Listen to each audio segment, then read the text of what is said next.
3일이라는 프로그램이 있습니다. 여러분들 자주 보십니까?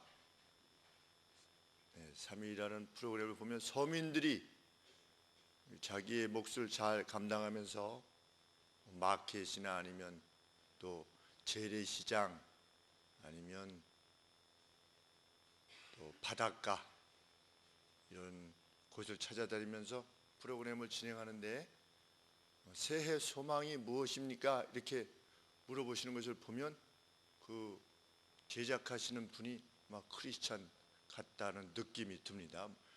물으시는 내용이나 아니면 그 언어 구사가 정말 따뜻하고, 그래서 그 질문을 받는 사람들에게 과하게 물어보지 않고 그냥 질문의 요지만 살짝 던져서 상대가 자신이 하고 있는 일에 대해서 보람을 느끼고 행복을 느낄 수 있도록 이렇게 돕는 그 역할을 하는 것을 보면 참 지혜로운 사람이 그 카메라를 잡고 있구나, 그런 생각을 하게 되는데, 대부분 거기 출연자들에게 묻습니다. 이 일을 하고 계시면 행복합니까? 이렇게 물어보면 틀림없이 나오는 대답이 있습니다. 그 무엇이겠습니까? 행복한데 왜 행복하다라고 그럴까요? 내가 이거 해서 자식 먹이고, 이거 자식 먹이고, 자식 공부시키고, 또 자식 시집장가 다 보냈다. 그래서 내가 이 조기 잡는 일이 어려운 일이지만 그래도 내가 행복하게 살고 있다. 해녀도 마찬가지시고, 또 마켓에서 마트에서 이렇게 현금 수납하시는 분들도 그런 말씀하시고, 쓰레기를 치우주시는 그런 일을 하시는 분들도 그런 말씀하십니다. 한결같이 그 기쁨의 이유를 자녀를 먹인 것, 공부시킨 것, 그럴 때마다 마음이 찡하지요. 야, 저 고생을 해서 자녀들을 기르셨구나 하는 것을 생각할 때 왜 가슴이 찡할까? 하나님께서 창조의 원리로 주신 사랑, 그 사랑에 그래도 가장 근접하게 남아있는 그 단초가 자식에 대한 부모의 사랑이기 때문이 아닐까, 이런 생각을 해보게 됩니다. 우리 인류가 비록 타락해서 남과 나를 구별하지만 그래도 마지막까지 남아있는 것이 무엇입니까? 부모가 자녀를 사랑하는 것. 그것이 그래도 제일 원초적인 사랑에 가까이 있는 것을 보게 됩니다. 그래서 그것이 느껴질 때 마음에 깊은 감동이 있게 됩니다. 그 천국은 어떤 곳이 될 것인가? 그런 기쁨이 넘치는 곳이 천국이 될 것입니다. 우리 불이 났는데 연의 대상이 아니라 영의 대상에 대해서 한 해를 돌아보면서 방송을 하는데, 그 영의 대상 가운데 누가 등장하냐면 불이 났는데 한 30m 되는 줄을 가지고 벽에 매달려서 한 30명을 구조한 어떤 분이 이렇게 나옵니다. 그럴 때 누군가 자기의 생명을 아깝게 여기지 아니하고, 죽을 수도 있는데 남들은 거기서 나오려고 하는데 오히려 밖에 있던 사람이 들어가서 그것을 이렇게 그 줄로 벽에 이렇게 벽과 벽 사이에 다리를 걸치고 사람들을 건져내는 그러한 일을 했다고 하는 이야기를 들을 때 마음이 뭉클하지. 그 마음의 뭉클함이 아주 행복한 뭉클함입니다. 누구를 위해서 자기의 생명을 아깝게 여기지 아니하고 가서 싸웠구나, 불과. 근데 천국은 뭡니까? 그런 사람들로 가득 찬 곳이 천국이 될 것입니다. 그런 뭉클함, 기쁨이 영원토록 계속되는 것이 천국이 될 것입니다. 그리고 교회 내에서 그것을 미리 맛볼 수 있도록 우리 주께서 교회를 세우셨지요. 천국의 기쁨이 어떤 것인가를 여기서 미리 느낄 수 있도록 하시기 위해서 이 교회를 허락해 주신 줄 믿고 또 마음껏 누리며 우리가 살고 있는 줄 압니다. 자식에게 무엇인가를 주고자 하는 것, 무엇을 먹다가 바닥에 떨어지면 누가 먹습니까? 엄마가 먹어요. 아빠는? 아빠 안 먹습니까? 네. 아빠도 먹죠. 저는 자주 먹었던 것 같아요. 저도. 네. 아빠도 먹고 엄마도 먹는데 땅에 떨어진 것을 자녀의 입에다 괜찮아 이렇게 넣어주는 사람 별로 없을 겁니다. 그만큼 자녀를 사랑하는 거지요. 오늘 솔로몬이 누구에게 이 말씀을 주셨다고 표현하고 있습니까? 아들들에게 줬다 그랬습니다. 4장 1절에 보면 아들들아 그랬습니다. 아들들아, 내가 너에게 가장 좋은 걸 주고 싶구나. 그 마음으로 주는 거지요.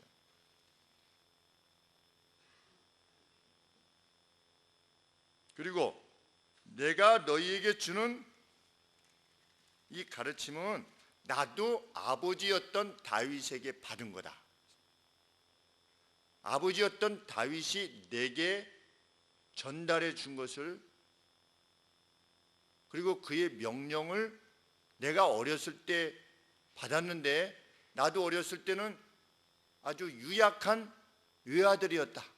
그런데 이 지혜를 받고 이 아버지의 명령을 받고서 어떻게 됐다는 겁니까? 하나님이 사랑하는 왕이 되었으며 하나님이 사랑하는 군주가 되었다는 것이지요. 백성들을 돌아보는, 내가 아버지께로부터 받은 것처럼 나도 너에게 준다. 왜? 사랑을 위해서. 그런데 중간에 뭐라는 표현을 쓰냐면 4장 하반절에 보시면 내 말을 내 마음에 두라, 내 명령을 지키라 이렇게 말씀하고 있습니다. 솔로몬이 자녀들에게 이건 내 명령이다. 우리가 예수님을 전도할 때 보통 어떻게 전도하게 됩니까? 어제 류지혜 자매라고 누구신지 생각이 나십니까? 혹시 류지혜, 스포츠 좋아하시는 분은?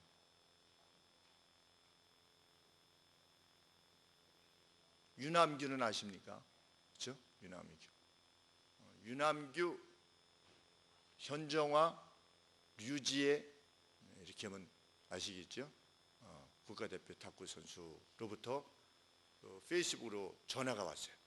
전화가 와서 전화했는데 15년 만에 전화를 서로 나누게 됐는데, 새로 태어난 아기가 잘못 눌러서 이렇게 통화가 됐습니다. 그래서 1시간 걸쳐서 이야기를 나눴습니다. 그동안에 어떻게 살아왔는가. 그래서 부산으로 이제 이사하시게 된다고 그래서 제가, 그런데 교회는 출석하고 계십니까? 그랬더니 안 나가고 있대요. 예수님을 믿으시면 참 좋은데. 그러다가 말을 수정했습니다. 뭐라고 수정했을까요? 예수님을 꼭 믿어야 됩니다. 믿으면 좋은 데가 아니라 꼭 믿어야 됩니다. 말을 수정했죠. 내 아들들아, 내가 너에게 전하는 내 말을 잘 들으면 좋겠구나가 아니라 내 명령으로서의 이 말을 지켜야 된다. 그만큼 내가 너에게 전하는 것은 소중한 것이다. 솔로몬이 자기 아들들을 위해서 이렇게 말하는 것입니다. 그러면 솔로몬이 자신의 경험으로 확증해서 주는 그 내용이 무엇입니까? 6절 말씀처럼 무엇을 몸에 익혀라? 지혜와 명철을 몸에 익혀라. 그러면서 지혜를 저버리지 말아라 그랬습니다. 남편이 부인을 어떻게 합니까? 저버리는 일이 있습니다. 처음엔 좋아했다가 저 버리는 일이 있지요. 있는 겁니다. 지혜와 명철을 저 버리지 말아라. 좋아하는 것처럼 했다가 에이 그리고 내버리지 말라는 거죠.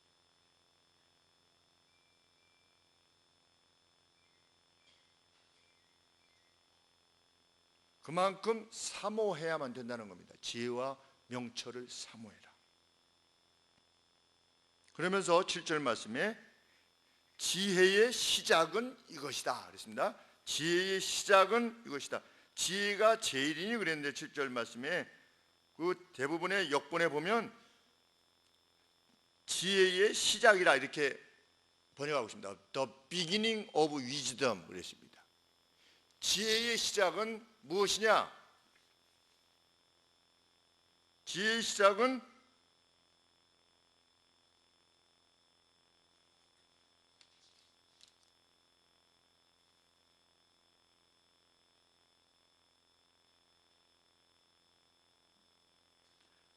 지혜를 획득해라 이렇게 되십니다. 지혜의 시작은 이것이다. 그리고 쌍콤마 다시 말하면 지혜를 획득하는 것이다. acquire라는 표현을 썼습니다. 그러니까 이것은 뭘 말하냐면 지혜가 저절로 올 수 없다는 겁니다. 어떤 사람의 총명이라는 것, 그 복됨을 위한 그 총명이라는 것이 그냥 거저 그냥 우연히 그냥 살다 보면 얻어질 수 없다는 겁니다. 노인은 지혜롭습니까? 지혜롭지 않습니까? 지혜롭습니까? 76세 되신 어르신이 누구의 조인트를 깠어요? 자기 기사분의 조인트를 깠어요. 76세 되는 분이 자기 기사의 조인트를 깐 거예요. 지혜롭습니까? 안 지혜롭습니까? 그건 지혜로운 것이 아니라 그건 악인에 가까운 거죠. 노인은 지혜롭습니까? 노인이 저절로 지혜로울 수 없습니다. 노인이 언제 지혜로울 수 있느냐? 젊은 날 동안 지혜와 명철을 구하려고 애썼을 때 그런 노인이 나중에 지혜로움을 가지고 후배들을 지도할 수 있는 거죠. 저는 그 지혜로움이 하나님이 혹 치매를 허락하신다 할지라도 치매 가운데서도 그 지혜로움과 순수함이 드러나지는 그러한 노인으로 우리들이 늙었으면 합니다. 치매가 걸리면 우리의 그 의사결정, 판단을 결정하는 것이 어떻게 됩니까? 망가집니다. 그렇죠? 망가지면 목사님도 치매 걸리면 뭐가 나와요? 목사님도 치매 걸린 목사님들 중에 막 쌍욕을 하는 목사님들이 많대요. 왜? 일상을 살아가면서 사역하면서 자기를 성질나게 했던 이 성도들이 차마 말은 못하고 막 이렇게 아유 내가 참는데 참으네 목사만 하면 이랬다가 치매가 이렇게 걸려가지고 이렇게 풀리니까 그냥 막 상욕이 나오는 거예요. 저 유명한 목사님이 그 상욕을 했다는 말씀을 들었습니다. 아주 그 존경을 받는 목사님. 이게 풀리면 그래서 저도 나쁜 말은 안 들으려고 하는 거예요. 여기 기억이 없으면 못 하잖아요. 제가 모르는 욕을 할 수는 없지 않습니까? 지금도. 그러니까 여기다가 무의식적으로라도 넣어놓지 말아야 되죠. 그래서 가급적 악한 것은 생각지 아니하고 선한 것만 생각하려고 노력하는 겁니다. 풀렸는데 이게 제가 은퇴하고 성도님들이 저한테 이렇게 오셨는데 제가 이게 풀려가지고 만나자마자 이렇게 되면은 어떻게 되겠습니까?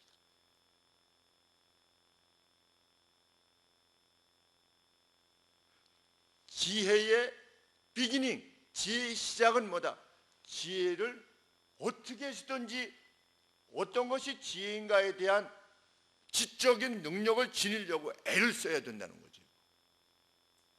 우리 성경책이 있습니다.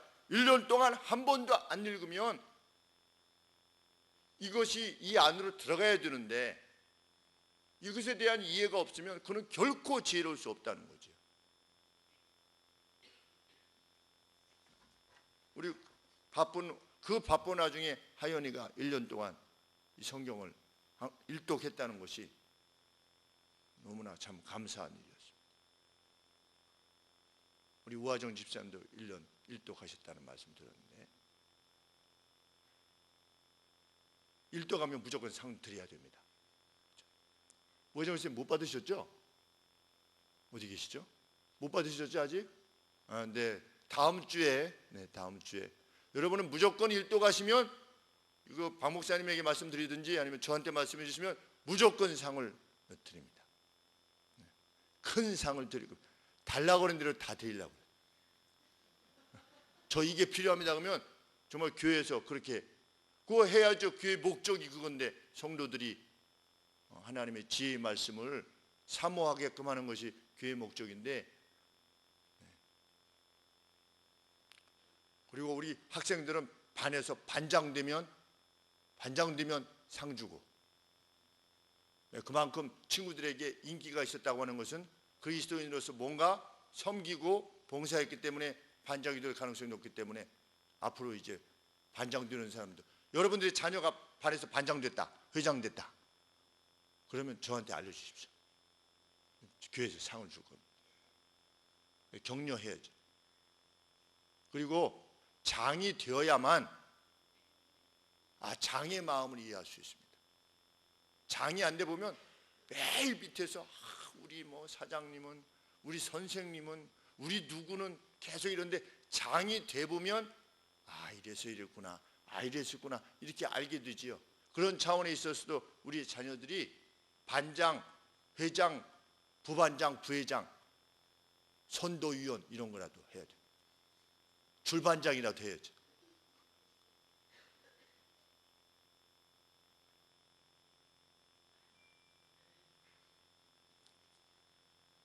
그러면서 뭐라고 말씀하고 계시냐면 7절 말씀 하반절에 너의 모든 것을 가져서 네가 소유하고 있는 모든 것으로 지혜를 얻어라, 이렇게 되어 있습니다.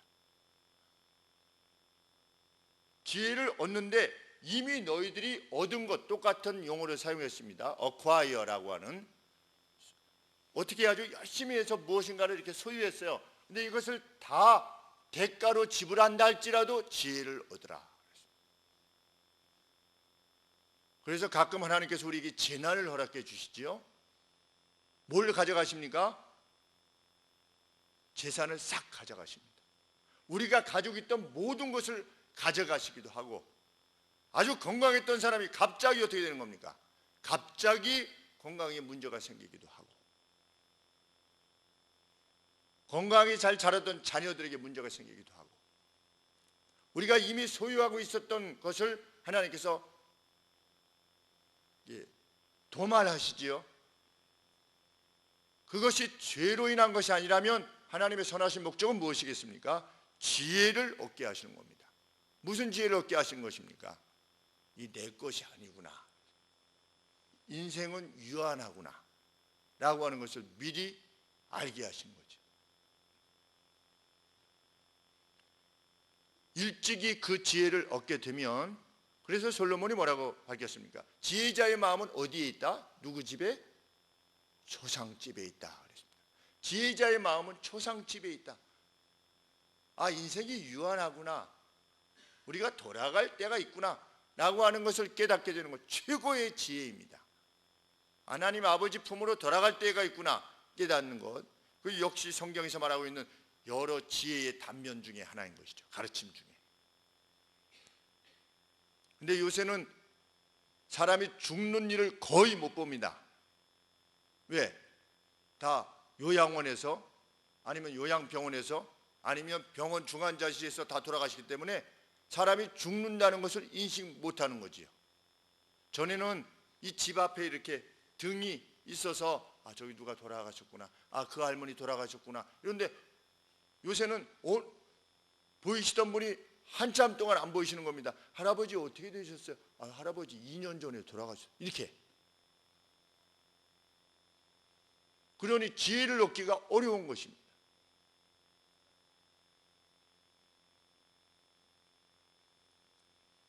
예수님은 천국에 대해서 말씀하실 때 천국은 많은 사람들이 세례 요한 이후로 침노하는 중이다 그랬습니다. 우리 성이 이렇게 있으면 성을 이게 함락시키기 위해서 사방에서 막 사다리를 갖다 대고 불화살을 쏘고 밑에서 위에서 막 사다리를 이렇게 밀쳐뜨리고 뜨거운 물을 막 붓고 이래도 어떻게 합니까? 성을 함락할 때 막 해가지고 결국은 성을 함락하지 않습니까? 그런데 천국은 세례 요한 이후로 많은 사람들이 그렇게 침노하는 중이다. 천국이란 것은 그냥 기다리면 주어지는 것이 아니라 사모하는 자의 것이라는 거죠. 성을 함락시키기 위해서 얼마나 많은 대가를 치러야 됩니까? 아, 저래가지고 저 되겠나? 저 제일 먼저 가는 사람은 또 다 죽네 저거. 그런데도 어떻게 하는 거지요? 성을 침공하듯이 하나님의 나라가 침노 중이다.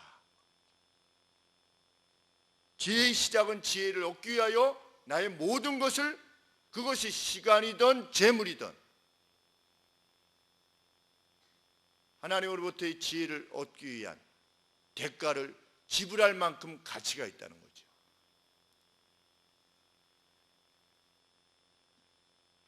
(8장 17절에서도 뭐라고 있냐면 나를 사랑하는 자들이 나의 사랑을 입을 것이다. 지혜가 그렇게 말한 겁니다.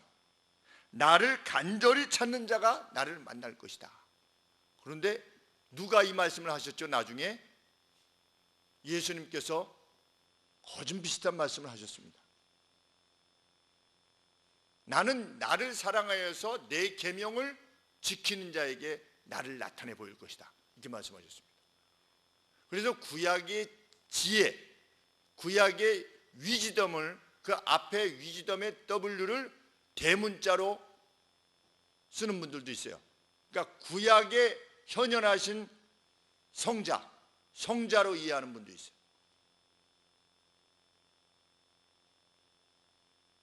태초에 말씀이 계시니라.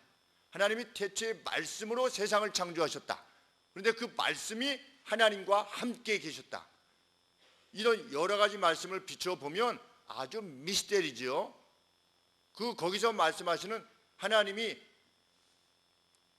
땅이 있으라 그때 땅이 있었다. 이 말씀으로라는 말이 이 단순한 어떤 스피킹을 말하는 것이냐, 아니면 그 말씀이라고 하는, 태초에 말씀에 계시라고 하는 그 말씀이냐. 그런데 그 말씀이 태초에 하나님과 함께 계셨다 이렇게 말씀하시거든요. 그런 것을 보면 그 창조의 역사에 있어서 이 말씀이신 지혜이신 예수 그리스도께서 어떤 역할을 감당하셨음을 우리가 감안할 수 있는 것입니다. 그렇게 신학자들이 또 연구해서 발표하기도 합니다.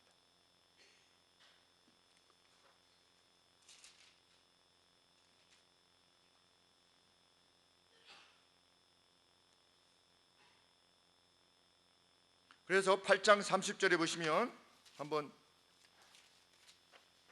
지혜가 스스로 말하고 있는데,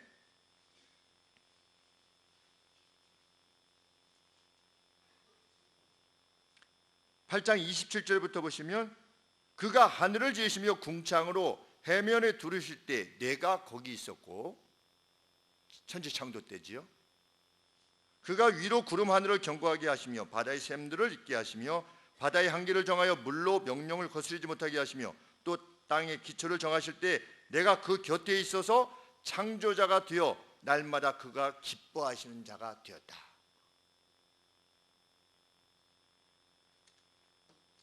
하나님께서 세상을 창조하실 때 무엇으로 세상을 창조하셨다? 지혜로 창조하셨다. 이 말씀입니다. 그런데 창세기 1장에서 태초에 하나님이 천지를 창조하셨는데 뭘로? 말씀으로. 그러니까 이 말씀이 곧 지혜라고 하는 그것과 일치하는 것이죠.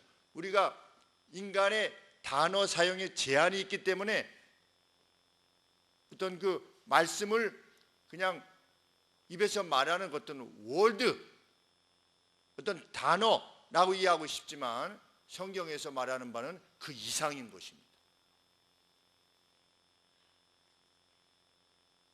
그러니 우리가 그 지혜를 소유하게 된다면, 성경 말씀이 밝히고 있는 그 지혜로움을 소유할 수 있다면 어떤 능력을 소유하게 되는 겁니까? 세상을 창조할 때에 그 지혜를 소유하는 것과 마찬가지인 거지요.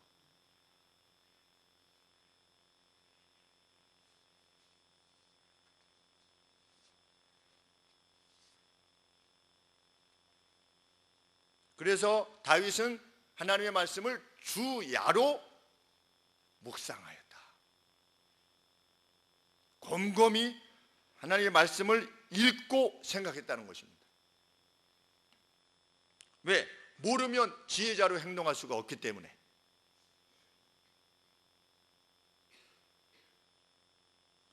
우리 성도님들께서 성경을 읽으시다가 가장 마음에 들어오는 지혜로운 말씀, 그래도 다 한 가지씩은 있으실 겁니다. 한 3분만 말씀해 보시지.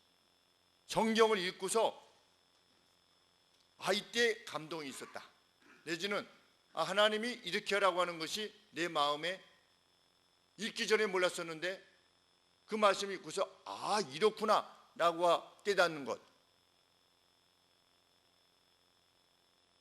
여러분께서 한번 3분만 한번 말씀해 보시죠.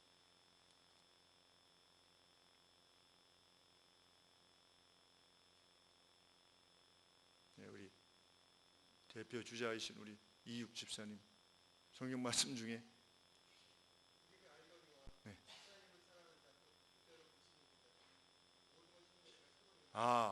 우리 하나님이 사랑하는 우리, 하나님이 부르신 우리는, 우리에게 일어나는 모든 일들은 하나님의 선하신 뜻 가운데서 이루어지는 것이기에 그것이 성공이든 실패든 우리 인간의 눈에 보기에는 실패든 좌절이든 기쁨이든 그 모든 것들이 연약함이든 건강함이든 모든 것을 합력하여 메이크 투게더 뭐하기 위해서? 굿, 선한 것을 주시기 위한 것이다. 그렇죠. 정말 감동이 되는 말씀이죠. 네, 김시철 집사님.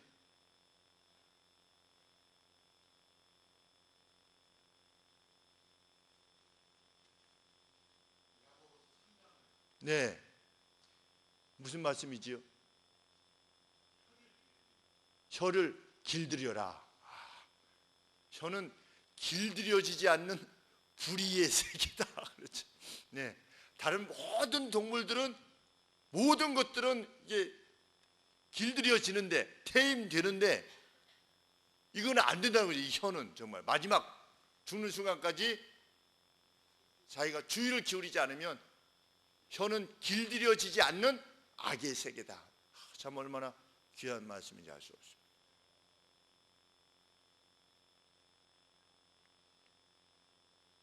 한 분 더.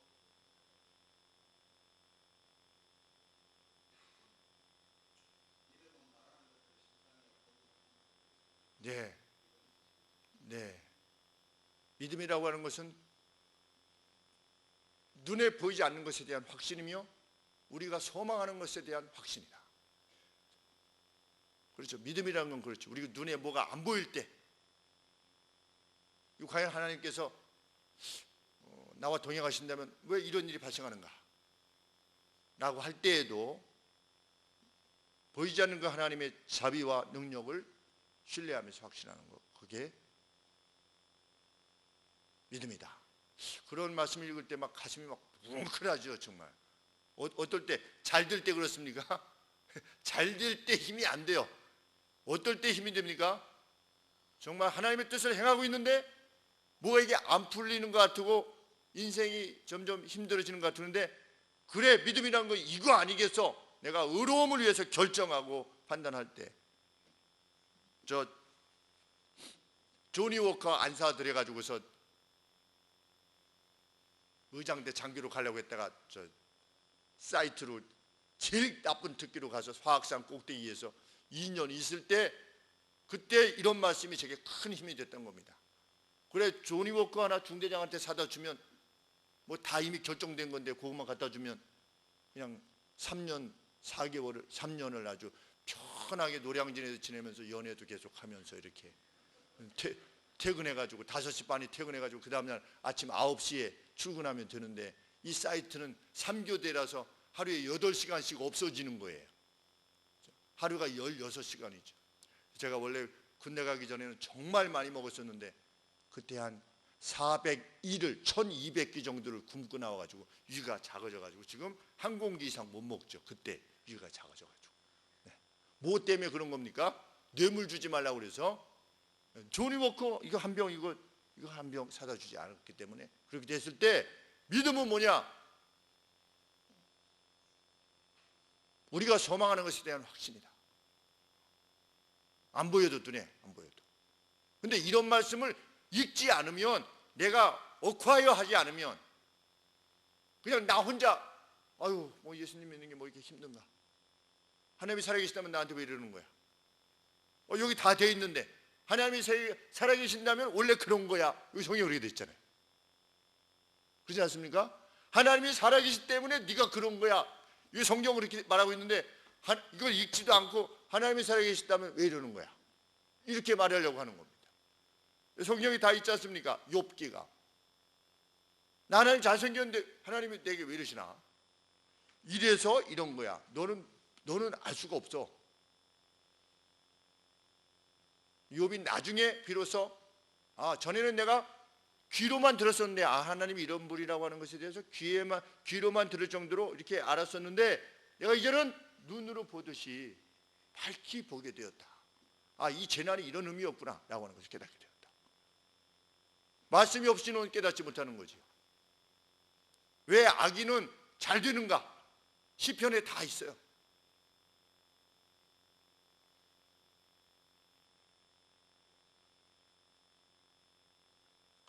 서로를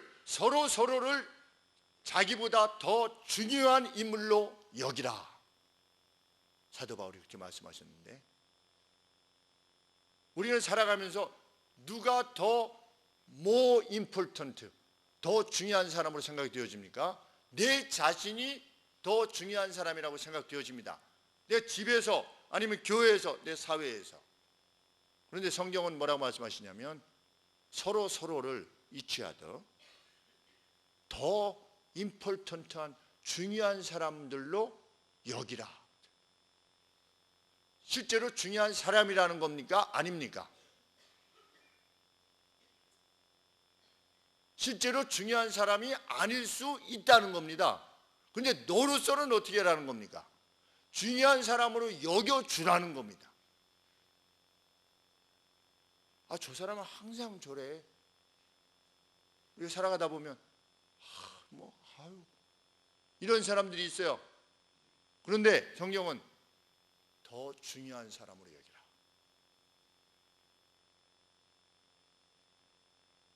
진주와 같은 말씀입니다. 지혜를 소유하면 그것이 마치 나발을 치러 가려 했던 그 다윗을 막아섰던 나발의 아내 아비가일처럼 지혜가 현숙하게 너를 악으로부터 막아설 것이다. 가지고 있으면. 우리 그렇지 않습니까? 누가 미워지면 뭐가 생각납니까? 성경 말씀이 생각나지. 차라리 손해를 봐라, 이렇게 성경이 되어 있지 않습니까? 차라리 손해를 봐라.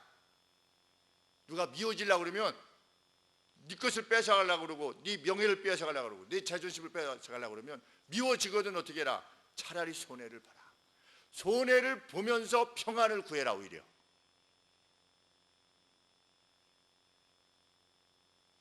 그러나 하나님의 말씀을 따르면 그것이 영예로움을 가져올 것이다. 그리고 10절 말씀에 보면 기한전에 죽는 일이 없는 장수를 줄 것이다. 우리 오래 살고 싶잖아요. 빨리 가고 싶은 분은 아마 거의 없으실 겁니다. 그런데 지혜를 얻으면 그대로 행동하면 10절 말씀에 내 아들아 들으라 내 말을 받으라 그리하면 너의 생명의 해가 길리라. 그렇죠? 긴 생명을 줄 것이다. 그런데 그 긴 세월 동안의 날이 어떻게 될 것이다? 12절 말씀에 네가 실족지 아니할 것이다. 다닐 때 내 걸음이 곤란하지 않겠고 달려갈 때 넘어지지 아니할 것이다. 18절 말씀에 8장 18절 말씀에는 부귀가 네게 있고 장구한 재물과 의로움도 그러하다. 이렇게 약속합니다. 우리 부귀 원하지 않습니까? 지혜를 얻으래요. 그러면 지혜와 함께 부귀가 올 것이래요. 장구한 재물 뿐만 아니라 의로움도 함께 올 거랍니다. 의로움이 수반되지 않으면 가지고 있는 재물이 뭐가 됩니까? 가지고 있는 재물이 많으면 많을수록 수치의 이유가 됩니다.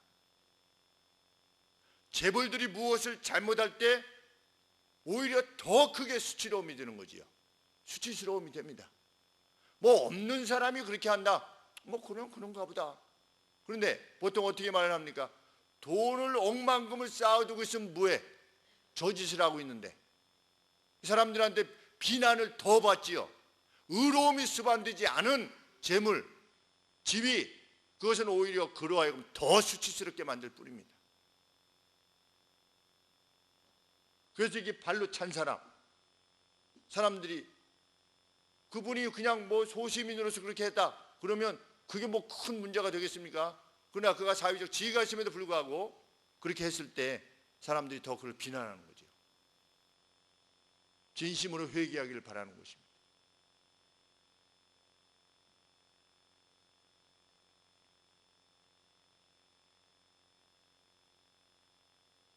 감옥에서 나오실 때 성경을 들고 나오셨던 분이 커밍아웃을 한 거지요.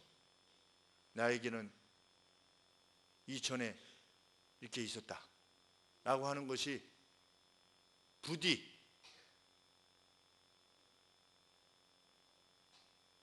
현재의 부인과 잘 살게 되기를 위해서 협박과 위협 때문에 못 이겨서 스스로 그냥 커밍아웃하는 그것이 되기를 구할 뿐입니다. 우리는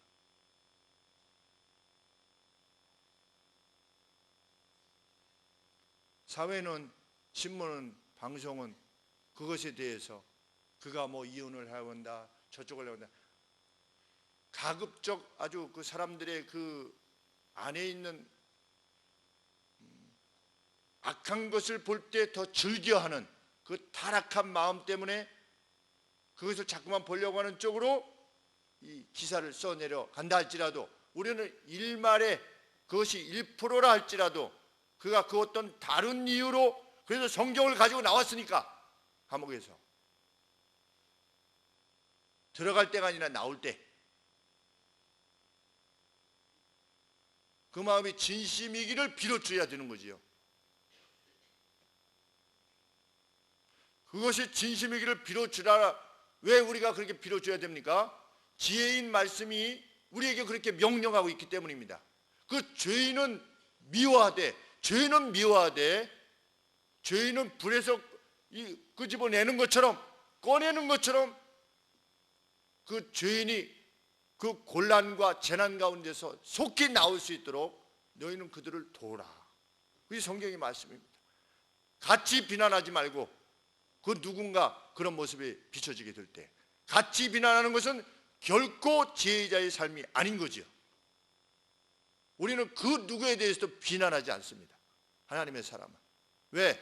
우리가 이전에 이미 그 이상으로 비난받아야만 될 사람이고 지금도 우리가 비난받아야 될 사람이죠. 사실은 하나님의 거저 주신 은혜로 살아가니까 그것이 입술의 고백만이 아니라 우리 가슴의 중심으로부터의 고백이 아니겠습니까? 우리는 어쩔 수 없는 사도 바울께서도 내 안에 둘이 있단 말이죠. 왜? 분명 내가 하나님의 뜻을 원하는데 안 된다는 거지요. 그런 고백이 있는 사람이 하나님의 사람입니다. 그가 지혜자고 명철자지요.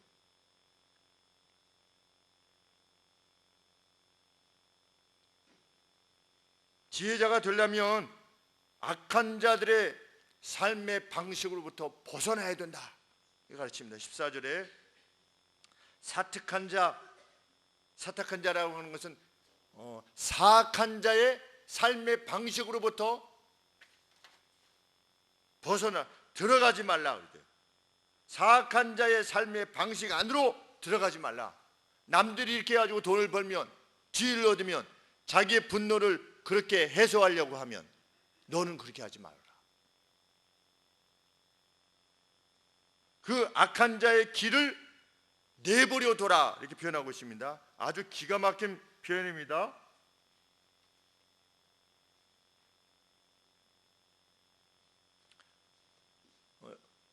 내버려 두래요. Let alone 이렇게 되어 있습니다. 누군가 그 길을 가면 힐끗 보지 말고 저렇게도 하네 이렇게 하지 말고 그냥 그 길이, 악한 자의 길이 그냥 가도록, 그냥 옆으로 그냥 지나가도록 그냥 버려 두래요. 따라가지 말고.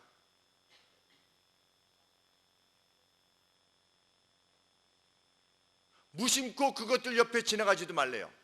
pass by 하지 말래요. 그 옆에 이렇게 지나가지 말래요. 그것으로부터 완전히 떠나래요. 악한 자의, 사악한 자의 길에서. 자기도 모르는 사이에 그것에 익숙해지지 않도록. UFC죠, UFC. 막 사람 때려가지고 막 이렇게 하는 거.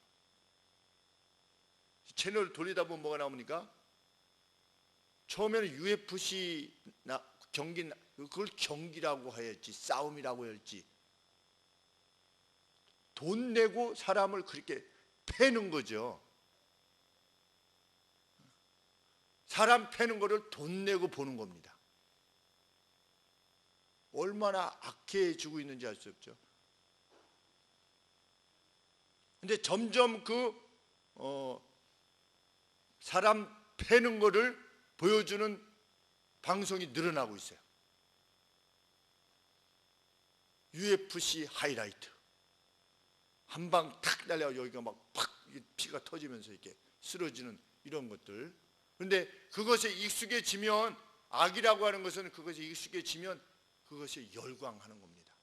그러다 보면 어떻게 된 거죠? 콜로세움에서 검투사들을 내보내가지고 서로 찔러 죽이는 것을 그 많은 사람들이 보면서 어떻게 됩니까? 그 생명이 거기서 숨통이 끊어지는 것을 보면서 희열을 느끼는 거예요. 그 인간이 악입니다. 그러면 그 인간의 악이 우리에게는 없냐? 우리 안에 있다는 것이 분명히 존재하는 겁니다. 그 악으로 가까이 가지 말라는 거지요. 그 악의 시초로부터 누군가 그렇게 악을 행하면 그것으로부터 멀리 있어야 된다는 겁니다. 악은 그 모양이라도 버리라. 폭력, 그것이 어떤 의로움을 수반한 것 같은 폭력이라 할지라도 폭력을 미워할 수 없는 거죠.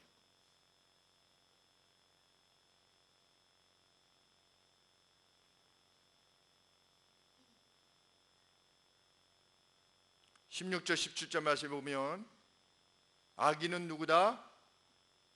기분 나빠가지고 밤새 못 자는 사람, 이 사람이 악인이래요. 우리는 그럴 때 없습니까? 낮에 뭘 당했는데 기분이 굉장히 나쁜 거예요. 밤새 잠을 못 자는 거예요. 밤새 잠을 못 자는 거는 무슨 증거입니까? 저 사람이 밉다는 거예요. 너희는 어떻게 해라? 그 미움으로 하여금 그냥 지나가도록 해라. 내버려 둬라. 그 미움을 품지 말고, 그 안으로 들어가지 말고. 그게 지혜요 명철이다. 악인은 밤새 생각하는 겁니다. 어떻게 복수할 것인가. 그래서 잠을 못 자는 겁니다. 나를 섭섭하게 했던 사람, 우리는 잊어야 됩니다. 왜? 그것도 하나님의 섭리 가운데 있다는 거지요. 그 뜻대로 부르심을 입은 자들에게는 모든 것이 합력하여 선을 이룬다. 하나님은 악인을 사용할 수도 있고 의인을 사용할 수도 있다는 것을 받아들이라는 것입니다. 그래서 너의 어쩔 수 없음을 네가 하는 것이 아니라고 하는 것을 내가 보여주겠다는 거죠. 그래서 참 지혜자는 악인의 흥함을 미워하지도 비난하지도 않는 것입니다. 그리고 악인의 멸망을 기뻐하지도 않는 겁니다. 우리가 악인의 흥함을 미워하지는 않을 수 있습니다.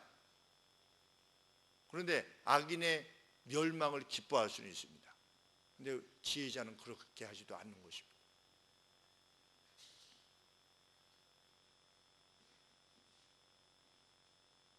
의인의 삶을 살면 어떻게 될 것이다? 18절에 여명과 같은 결과를 초래할 것이다. 아침에 어두컴컴하게 의인의 삶은 그렇게 시작된다는 거지요. 어두컴컴해지는데 점점 더 밝아져서 brighter. 그래서 어떻게 될 것이다? 대낮이 되는 것 같은 그러한 삶을 살게 될 것이다. 그것이 성경의 약속입니다. 나이가 들어가면 들어갈수록, 노인이 되면 될수록 여명과 같은 점점 더 원만한 광명, 풀데이라고 되어 있는데 원만한 광명의 삶을 살게 될 것이다.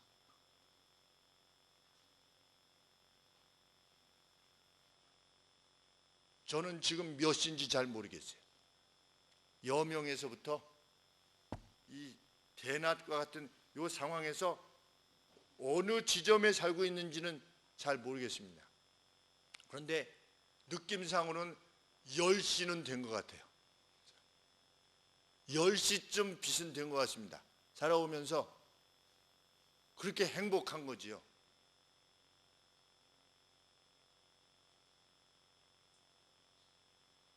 성경 말씀이 원수를 위해서 기도해라. 아멘. 그리고 원수를 위해서 기도하는 겁니다. 언제 기도했다고요? 제가 원수를 위해서 고1 때, 그렇죠? 고1 때부터 원수를 위해서 기도하기 시작했으니 뭐 지금 벌써 뭐 한 35년 이상이 지나갔으니 10시는 되지 않았겠습니까? 그렇죠? 10시.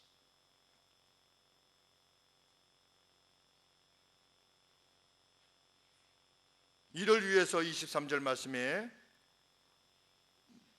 그 어떤 가드를 세워야 되는데 모든 가드 위에 무엇인가를 이렇게 일이 잘 되는가, 내 자녀가 오늘 어디 갔는가, 이것에 대해서 늘 지켜보지 않습니까? 이렇게 워치하고 이렇게 가드하는 거죠. 이렇게 하는데 그것들 중에 가장 지켜봐야 될 것은 뭐냐? 그것은 내 마음을 지켜보라는 겁니다. 네가 뭐에 대한 열정을 지니고 가지고 있는가? 너희 마음이 추구하는 그 의지가 뭐냐? 네가 지금 추구하려고 하는 그 의지가 뭐냐? 네가 좋아하는 것이 참으로 뭐냐? 라고 하는 스스로의 마음에 너는 왜 지금 슬프냐? 너는 왜 지금 분노하냐? 이것을 계속 스스로 물어야 된다는 거지. 제가 성도님들한테 성경 공부할 때도 이게 정직기반 할 때도 밝히는 말씀이 저 자신에게도 크게 유익이 되는 건 뭐냐면 이 사람들이 서로 간에 갈등을 겪고 이러는 것이 위에서 보면 마치 우리 개미가 지나가다가 저쪽 정원에서 보면 그 정원 앞에 개미 굴이 있었는데 이렇게 지나가다가 개미가 서로 만나요. 그러니까 더듬이를 막 이렇게 한 다음에 어떻게 합니까? 붙잡고 막 뒤집어지는 거예요. 이렇게 서로 싸우느라고. 그럼 제가 떼가지고 야 가 임마 가.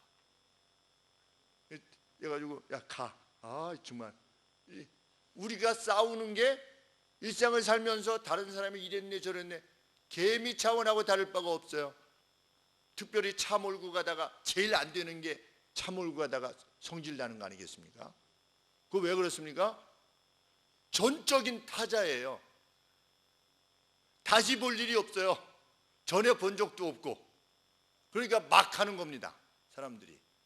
개미나 똑같아요. 가다가 네가 왜 내 먹이를 가져가고 네가 왜 내 앞길에 서가지고 이렇게 되냐는 거죠.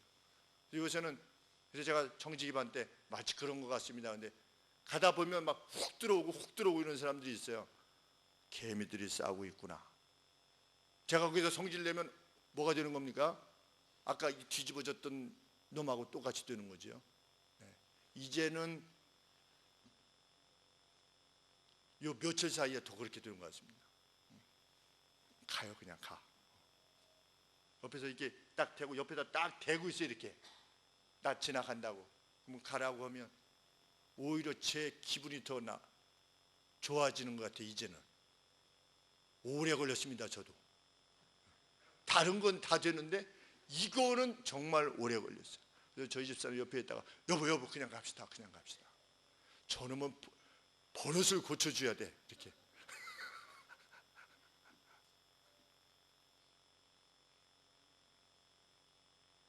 마음을 지켜라. 너 왜 화났냐 지금. 뭐 때문에 화가 난 거냐. 마음을 지켜라 하는데, 마음을 지키라 할 때 쓰는 용어가 뭐냐면, 우리 샘이 있으면 샘에서 물이 나올 때 이 고대에 있어서는 샘물의 근원을 지키기 위해서 얼마나 애를 많이 썼겠습니까? 이 샘이 오염되면 거기서부터 이 발원하는 모든 물줄기들이 다 이렇게 오염되니까, 그래서 샘을 지켜야 되잖아요. 근데 우리의 마음으로부터 우리 행동들이 나옵니다. 흘러나오지 않습니까? 그러니까 마치 샘이 오염되지 않게 지키는 것처럼 우리의 마음을 지키랍니다. 이것이 오염되면 내가 행하는 모든 행동들이 오염되게 되는 것이니까.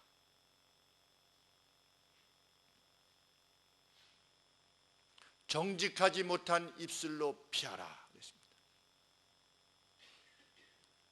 아주 좋은 그 주석의 표현이 있습니다. 그건 무슨 뜻이냐? 진정한 목적으로부터 돌아선 말을 하지 말아라. 진정한 목적이 되게 있는데 여기로부터 돌아선 말을 하지 말래요. 마음에 이게 진짜 목적인데 돌아서서 말하는 거, 그런 말 하지 말래.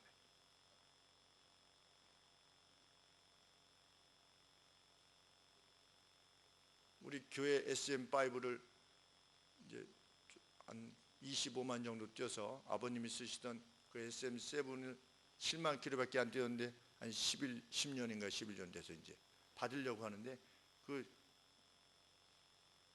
총회에 그 무슨 서류를 떼야 된대요. 그래서 우리 찬미 자매 가정이 그거 받기로 했어요. 100만 원에. 그래서 해서 이렇게 서류 조정하고 막 이렇게 하는데, 빨리 이제 거의 넘겨줘야만 될 때가 돼서 이제 총회 요청을 해서 시간이 오래 걸리면 제가 받으러 가겠습니다. 그렇게 해서 얘기가 다 됐어요. 그래서 제가 급하게 해야 되기 때문에 내일 오늘이라면 한 4시쯤에 전화를 했어요. 가서 제가 내일 아침에 만약에 못 가게 되면 1월 4일 정도에 올 수 있도록 해주시고, 아니면 오늘 해놓으시면 제가 가겠습니다. 내일 아침에 가겠습니다. 그 다음날 아침 일찍 갔어요. 안 해놨어요. 기다리라고 했어요.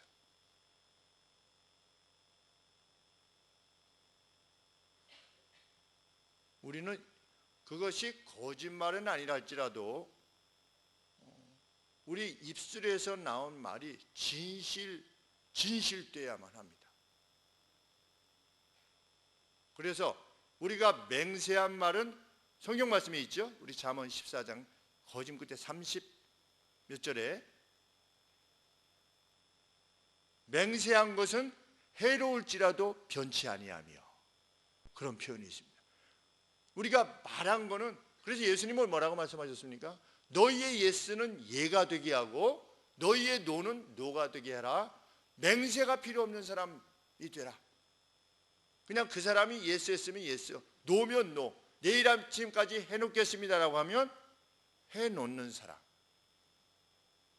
안 되겠습니다 하면 안 되는 사람, 그것이 지혜다.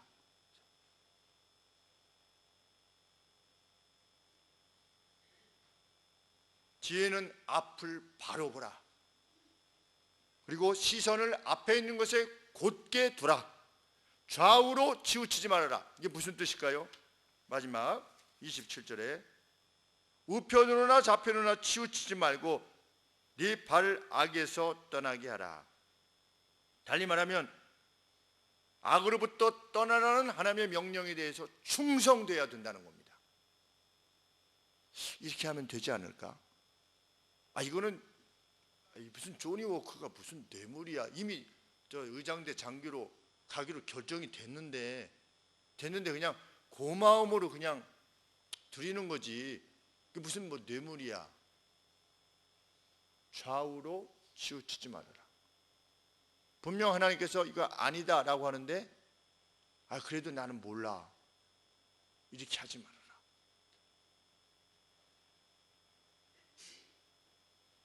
(26절) 상반절에 내 발에 행할 첩경을 평탄케 하며, 이게 무슨 말씀이냐면 우리 저 휴전선에 지뢰가 있지 않습니까?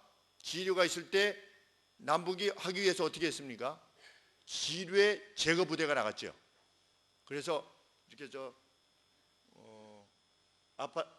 아스팔트 공사하는 것처럼 이만한 동그란 통을 이렇게 돌려가지고 밑에 이렇게 찌르는 것이 있어서 뭐 지뢰가 터지도록 하는, 그게 선발대로 나가고, 그 다음에 이제 지뢰 제거 부대가 이 금속 단지기 가지고 이렇게 가서 하지 않습니까? 그 표현입니다. 그것이 네 발에 행할 첩경을 평탄케 하며, 너로 하여금 죄악 가운데 있게 하려고 하는 모든 시도들을 어떻게 해라? 네 마음으로부터 하나씩 제거해 나가라는 겁니다. 발을 딛기 전에, 행동하기 전에 뭐를, 네 마음에 있는 그 어떤 것이 과연 뭐냐를 살펴서 하나씩 제거해서 그 다음에 나가야지 악이라고 하는, 악으로 인한 불행으로부터 너를 보호할 수 있다는 겁니다.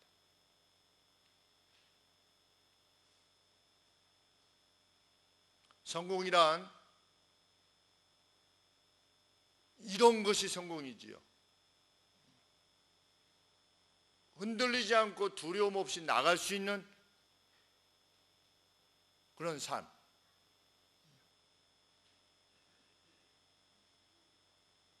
어떻게 하면 사람을 살릴 것인가를 위해서 밤잠을 이루지 못하는 우리가 되기를 원합니다. 어떻게 하면 위로하기 위해서, 어떻게 하면 그를 살려낼 것인가, 어떻게 하면 그가 그 악으로부터 돌이킬 수 있는 길이 무엇일까, 그의 아직 미숙한 면, 성숙지 못한 면으로부터 어떻게 하면 그가 돌아설 수 있을 것인가를 고민 아니라고 잠을 지지 못하는 그런 의인의 삶이 우리에게 있다면 하나님은 그를 원만한 광명에 이르게 하실 것입니다.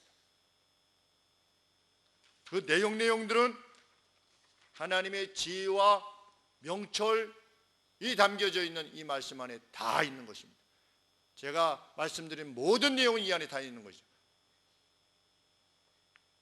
저도 살피고 있는 중입니다. 금년 한 해 우리가 이 하나님의 지혜를, 총명을 얻기 위하여 여러분들 각각이 수고하시고 애쓰시고, 우리 박명호 목사님이 작년에 1월 초에 표 만들어 주셨죠. 성공하신 분이 두 분이십니다. 금년에는 여러 성도님들이 성공하시길 바랍니다. 그래서 내년에 재정이 부족하도록 상을 많이 줘가지고 재정이 부족할 정도로, 그래서 그것이 고민이 들 정도로 그렇게 되기를 하나님 옆에서 소망해 봅니다. 기도하겠습니다. 하나님, 저절로 얻어지는 것이 결코 아님을 밝히는 이 말씀, 그리고 이 지혜의 말씀으로 세상을 창조하셨다고 하는 그 지혜와 능력이 담긴 말씀이라는 것, 그리고 우리를 점점 밝게 하여서 우리의 생애를 원만한 광명에 이르게 하시겠다는 하나님의 말씀을 기억하며, 악으로 우리 곁을 그저 지나가게 하게 하시고 하나님 의로움을 찾아 구하는 저희 일생이 되기를 위하여서 하나님이 무엇을 명령하셨는가를 깊이 살피는 한 해가 되기를 아버지 앞에 소원합니다. 영육 간에 하나님 강건함을 더하여 주시고, 지난 한 해 동안도 수고하신 모든 자신의 삶을 희생하며 사랑하는 성도들을 위하여 애썼던 그 모든 마음들을 주께서 기억하시고 다 갚아주시옵기를 간절히 소원합니다. 예수 그리스도 이름으로 기도합나이다.